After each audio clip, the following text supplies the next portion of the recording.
የዛሬው ታሪክ እምነት የሚገለጠው በምናደርገው ነገር መሆኑን ያስተምረናል። አንድ ቀን ኢየሱስ በተጨናነቀ ቤት ውስጥ እያስተማረ ነበር። ሰዎች እያንዳንዱ ክፍል ሞልተውት ነበርና ምንም ቦታ አልነበራቸውም።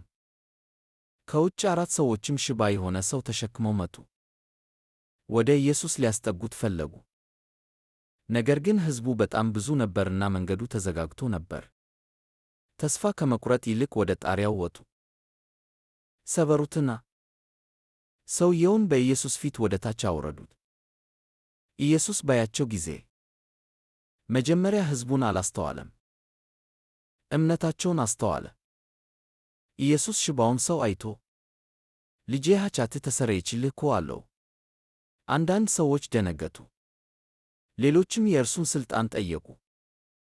ኢየሱስ ግን ሐሳባቸውን ያውቅ ነበር። እንዲህም አለ፣ የሰው ልጅ ሥልጣን እንዳለው አታውቁምን? ወደ ሽባው ሰው ዞሩ፣ ተነስ፣ አልጋህን ተሸከምና ወደ ቤትህ ሂድ አለው። ወዲያውኑም ሰውየው ቆመ። ተነስቶም ወዲያው አልጋውን ተሸክሞ በሁሉ ፊት ወጣ። ሕዝቡም ተገረሙና እግዚአብሔርን አመሰገኑ።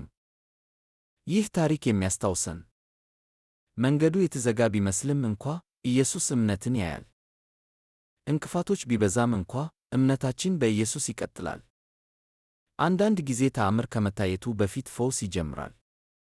ምናልባት ዛሬ አንድ ቦታ ላይ ተጣብቀህ ይሆናል። ምናልባት ሌሎች ሸክምህን እንዲረዱ ትፈለግ ይሆናል። ይህንን አስታውስ፣ ኢየሱስ እምነትህን ያያል፣ ጥረትህን ያያል፣ እና በረከቱን የሚያስቆም ምንም ነገር የለም። ይህ ታሪክ አበረታታ። ተጨማሪ የመጽሐፍ ቅዱስ ታሪኮችን እና ሳምንታዊ ማበረታቻዎችን ለማግኘት ላይክ እና ሰብስክራይብ ያድርጉ።